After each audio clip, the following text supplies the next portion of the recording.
Greetings, friends! Sukha here, and this is the weekly Russian-Ukraine war update for the week of April 21st through April 27th of 2025. And if you want to continue receiving these weekly Russian-Ukraine war updates, be sure to subscribe to my channel, comment your thoughts, like this video, and so forth. And this week, we don't have much updates, but we do have a few updates. But one of the more pizzazz, something you could probably put on your wallpaper if you want to pizzazz people for this week, is that we have officially the Russian Ministry of Defense has announced that they have completely liberated the Kursk region. Yes, and basically that's kind of the pizzazz, the kind of the main event is that, and the reason why they're able to claim this is because the Russians this week have completely captured the village of Gornal, this village right here. We talked about last week how the Russians were capturing this kind of monastery, and this week we have geolocated confirmation of the Russians raising their flags in the middle of Gornal. We don't know how tenuous the situation here is, but we do have Russians in here, so they liberate Gornal, and with that was the last settlement that was in the Kursk region. Now, with that being said, technically there's probably some fields, and like according to this map, for example, there's still some tree lines all around the border zone that are still under Ukrainian control. So, all the villages have been taken, but there's some tree lines and shit like that. And some people say that Oleshny is still a bit of a gray zone and that the Ukrainians could still enter this area.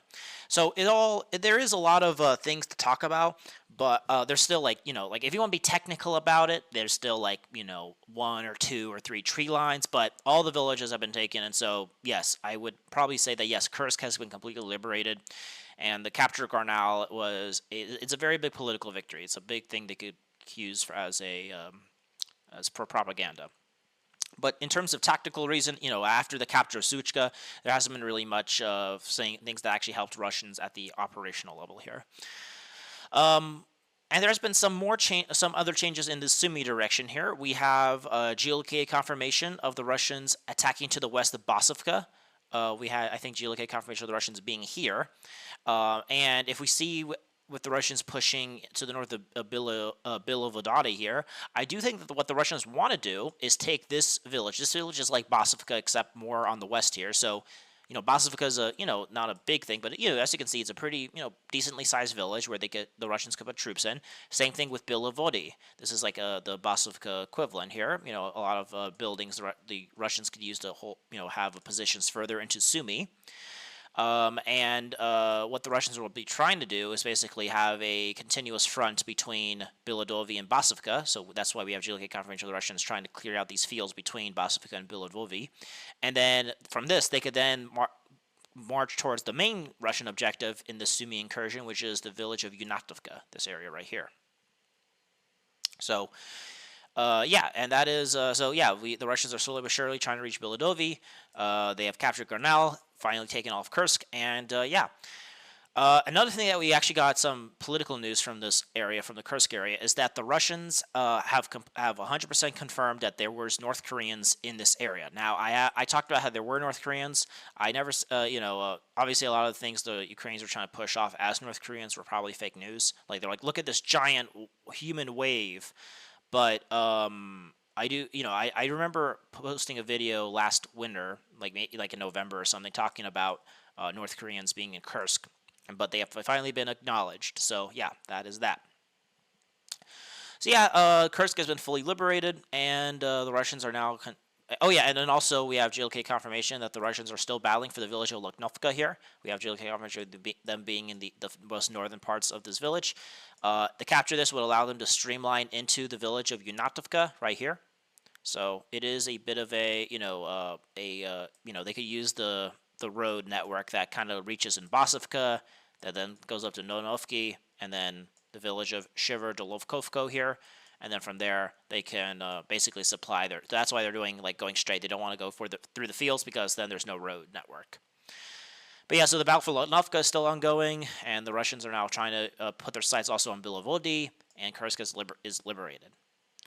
Alrighty, now that we talked about the Kursk-Sumy area, now let us go over to the There's been no changes in the Kharkov direction. There's been no changes in the Kupiansk direction. There has been some changes in the Lyman direction. So let's talk about the Lyman direction for a little bit. The Russians are still battling fiercely for the village of Novi.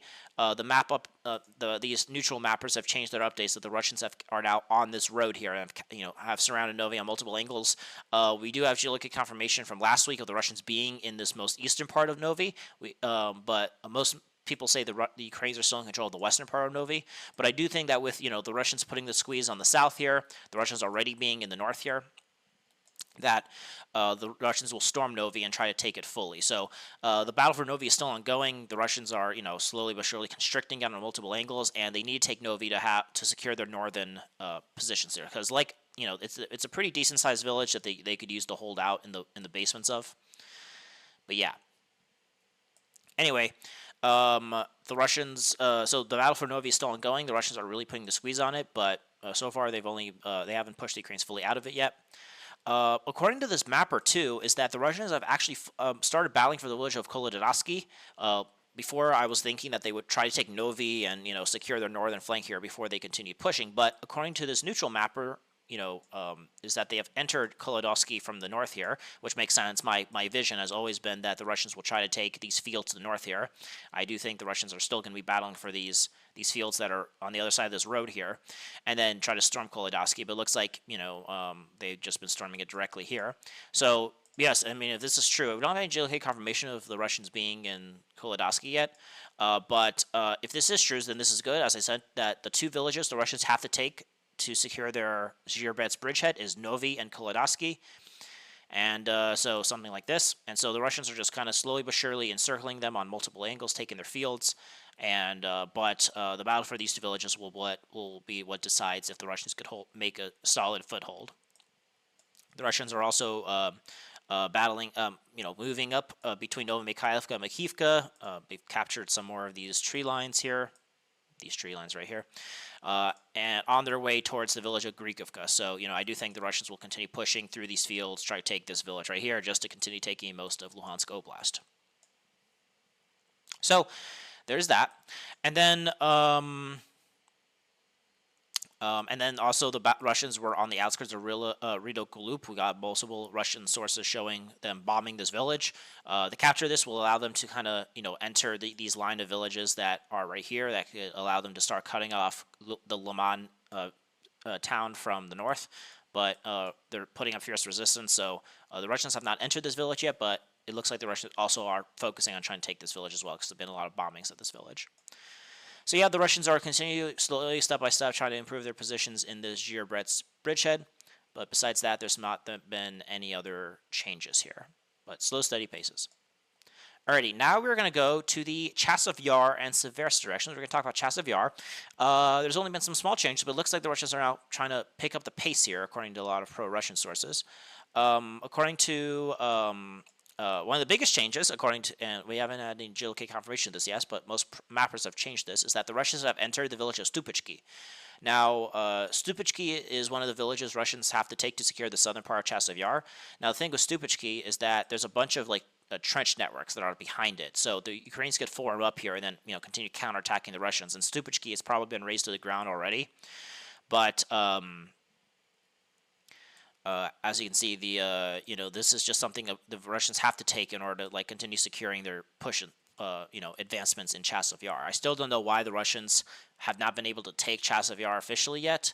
We see them have, they've taken the factory. They've taken a lot of these areas.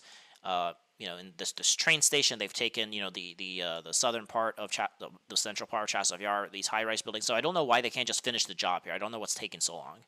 But, in any case, if they actually want to hold on to Chasov Yar, they need to take a few of these areas. A lot of Russian sources are also saying they're continuously pushing and trying to take over this little micro district right here as well.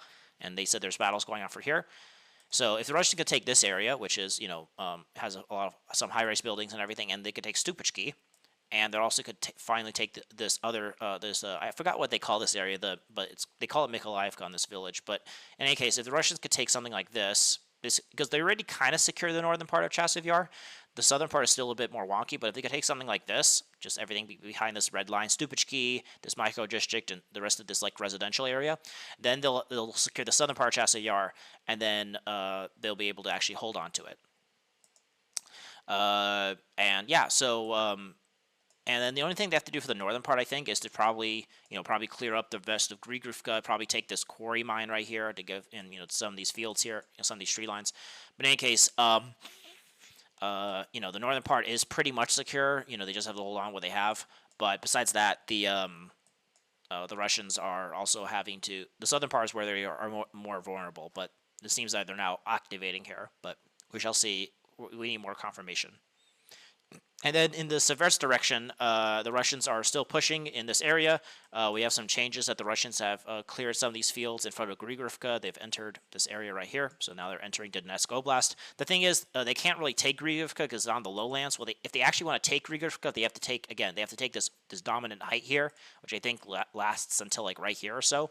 So if they could take everything in these this red area, then they'll have the dominant height position. They could take Grigorivka. They could take Verkhomanska if they take the hill that's to the south of it, but then from here, then they could take Shirobrinka, and then once they take Shirobrinka, then they could break through and link up with the Russian troops that are pushing down towards Tarskoye. But taking Shirobrinka and Grigorivka, Verkhomanska, you can't take them head on, as we've seen in this area for the last 2 years. You have to actually take the dominant hill position here. So the Russians have positions in this hill already on the more eastern part, but they have to actually take the rest of it and push the Ukrainians all the way back to Seversk to actually have it secure. All right, now we're actually going to go where the most action-packed area has been happening, and that is the Toretsk direction. This is where the most amazing, actually some interesting updates have happened. Everything else have been is like small-scale stuff, very tactical, small-gain stuff.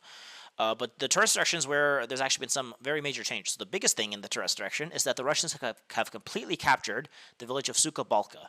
We talked about how the Russians already raised their flags here, in the southern part here last week. But we didn't get any actually 100% confirmation until earlier this week actually. So they have captured this northern part. They have captured a lot of these fields to the west of it, which holds a bunch of trench networks. I don't know if you could see it if you scroll down, because I don't think Google Earth has updated, but there's a bunch of trench networks there between Sukha, Balka, and Newark, which they captured. We talked about how the Russians are clearing up a lot of these fields to the north of Sukha, Balka, especially along this reservoir here. And yeah, this captured Sukha, Balka, it's a very decent-sized village. The Russians can use it as a foothold to continue pushing north here. It looks like that is what they're doing, because but my assumption is they're going to try to clear these trenches that are between Sukha, Balka, and Kalinova. If you see the trench map, which I don't have here, there's a bunch of trenches that are like along this tree line here. So if the Russians could clear this and clear this little pocket here, they could then flatten the front and then be able to start storming Star Mykolaievka. According to a lot of these sources too, is that the Russians are pushing towards Star Mykolaievka and have pushed along this reservoir. But we shall see if the Russians are actually in Star Mykolaievka. We need some more GLK confirmation. I do think that the Russians are going to try to clear this area, and then as they push more along this reservoir, taking more of these tree lines, here, they could then outflank Star Mykolaievka and then take it from multiple angles here. So I don't think they'll do a direct attack, but maybe I'm wrong. This map says it looks like they're doing that. Along with taking Sukha Balka, another big change is the Russians have completely captured the village of Tarasivka. We have GLK confirmation of the Russians raising their flags in the center part of this village right here. So we see that the Russians are still in that this village has been taking a long while for the Russians to clear. It looks like the Russians here are having a very hard time. We do have, so it looks like the Russians are trying to basically hold on to in Tarasivka, but we don't. We'll see. But it took like a month for them to take it. So I don't know if the Russian offensive group here is ass. We do have some more map changes also showing that the Russians are trying to clear some of these fields between Zelianpoli and Tarasivka, because again the main push here is towards Alexandropol. Taking this would cut off one of the major supply routes to the Ukraine positions in Zoria. They still obviously have one of the biggest supply routes in the north here, but at least their flank would be exposed if they take Alexandropol. So the Russians taking Tarasivka and taking some fields to the east of it here allows them to continue their push towards this village, which is probably where the Russians will focus on next. Yeah, so that is that. I do expect that the Russians will probably try to clear, these fields between Kalinovo, Silico Balka, and Zelepolia. Probably continue pushing towards Alexandropol, towards Romanovka, and then from here be able to then storm Star Mykolaievka from multiple angles in Ganovka, and then from here, the Russians will then have the last battle between before they clear this area, which is the village of Zoria Romanovka, which is the next Ukrainian line defense. Now, these areas could actually be undermined because if we go towards actually Toretsk itself, there's a lot more updates that are happening here that are very interesting. So not only that, we have geolocated confirmation that the Russians are pushing in these fields to the west of Lenovka. We have geolocated confirmation of the Russians being here. So the Russians could be pushing towards Romanovka here, towards this like reservoir here. They could then outflank not only Novospassky, but then they could also outflank Romanovka from the east here and storm it. And this would, right now they have kind of good, their flank is secure with Sherobrenka, Novospassky. But right now we don't, how do you say it? It's but if the Russians could take these fields, this could also greatly complicate the logistics for the right hand side, just like taking Alexandropol would complicate the left side logistics. And then kind of more on this area as well, we actually have geolocated confirmation that the Russians are in the northern part of the Sherobrenka. We actually have geolocated confirmation of the Russians getting bombed in this area right here. Along with this, we have geolocated confirmation of the Russians being in this area. So if the Russians can secure this little mining shaft, and the Russians can secure this along this rail line and this river, because as you can see, this rail line river could defend the Russians from Ukrainian positions in Kilbin, Balka, Katerinovka, and so forth. But if the Russians could secure themselves here, then they could actually put Novospassky and Sherobrenka in pincers. So if they could actually take this area right here, right, and then, let's say take everything like this, then as you can see, this actually puts Novospassky and Sherobrenka in pincers, and then, the Russians could then try to storm these two villages and take both of them. This would secure the Toretsk, not only the Russian positions to Toretsk greatly, it would help facilitate the downfall of the Ukrainian positions here, and they would have to probably fall back to Alexandro Kalinovo here, and Balka and Katerinovka. So yeah, the Russians are starting to put the squeeze on Sherobrenka and Novospassky, and then kind of more on this more western direction here, we actually have a lot of big changes here. Is that the Russians? We have JLK. The Russians are now assaulting the village of Dachny, and we have JLK confirmation of the Russians being here. I do think we don't have any confirmation yet from the MOD that they have captured this village, but I wouldn't be surprised if the Russians actually already have captured this, because we also have JLK confirmation of the Russians being in these like fields right here, in these like kind of summer camp area, and these lakes here. So the Russians are probably securing themselves along these lakes. We have JLK confirmation of the Russians being in Dachna and capturing these tree lines here. So what the Russians are probably trying to do is take Dachna and secure themselves along these fields, and then from here they'd be able to continue pushing towards Dolinovka.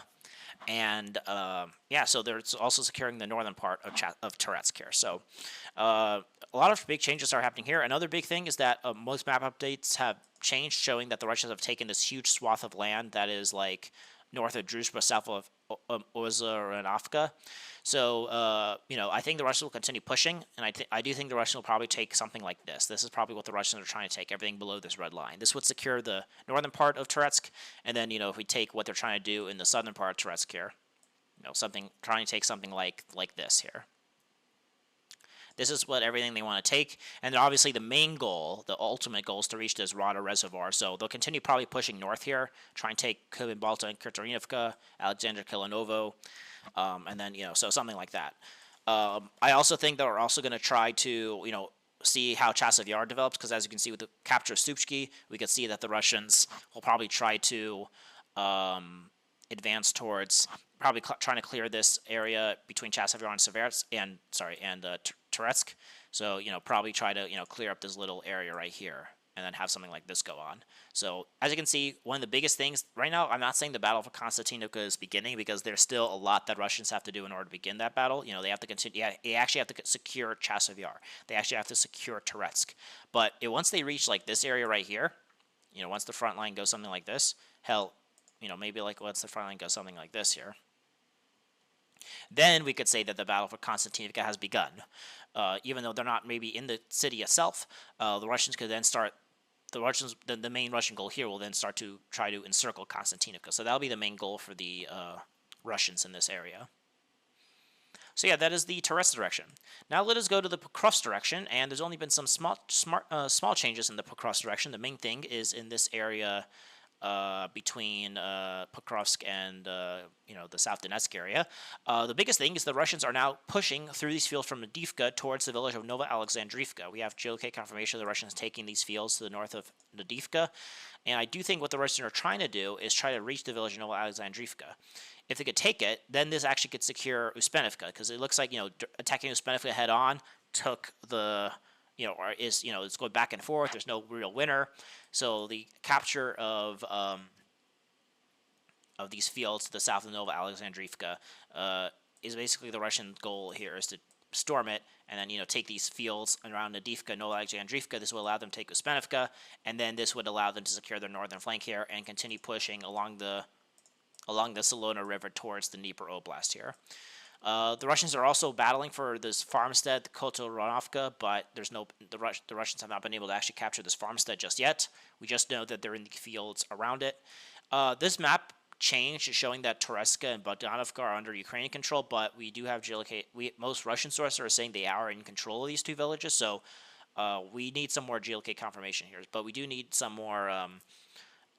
We probably need more information to see who really is in control of these two villages. What every mapper update shows is that the Ukrainians are still in control of the village of Gorlovko here. So they still have one village that they could push the Russians before they reach the Dnieper Oblast here.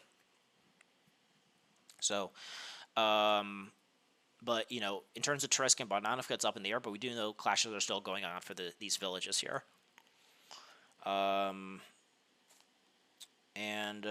Yeah, that's basically what's happening in Pokrovsk. And then in the South Donetsk direction, there's actually been no changes here per se. The Russians are in these fields to the south of Baratar. We actually have GLK confirmation of the Russians being in these fields here, so they're slowly encircling it. But besides that, there's been no real changes here. Yeah, still, it looks like there's been a slowdown in operations here. And then the same thing in Kherson, no changes there. And then also Zaporozhye, no changes, except some people are saying the Russians retreat from Takmachka. But we shall see if that, we don't have any confirmation of that just yet, but, that is just something that these mappers are saying, which makes sense. If the Russians couldn't secure their gain in Takmachka, it was a bit of a, it's hard to supply it there. In any case, that is the end of this video. Besides that, there's also this peace process that's been going on. I do think the Russians are trying to. I do think they're going to try to sign this horrible peace deal. It looks like in terms of what's going on in the Kremlin, it's a battle between the oligarchs and the, and everything, and the war faction, the nationalist faction. It looks like the oligarchs are winning. So it looks like in exchange for them being able to get back to their London penthouses and getting some sanctions relief, the Russians basically. Suffer strategic defeat, basically. So yeah, I do think that maybe this peace deal probably will go through, and it will. Again, as I mentioned, it would represent a strategic defeat for the Russian Federation. If that is the line Putin wants to surrender, that is his prerogative. But we shall see how that develops. Anyway, that is the end of this video. Hope you guys enjoyed. Be sure to subscribe to my channel if you want to continue receiving these weekly Russian-Ukrainian war updates. Like this video, comment your thoughts, and share this video around. So aim high and wander on.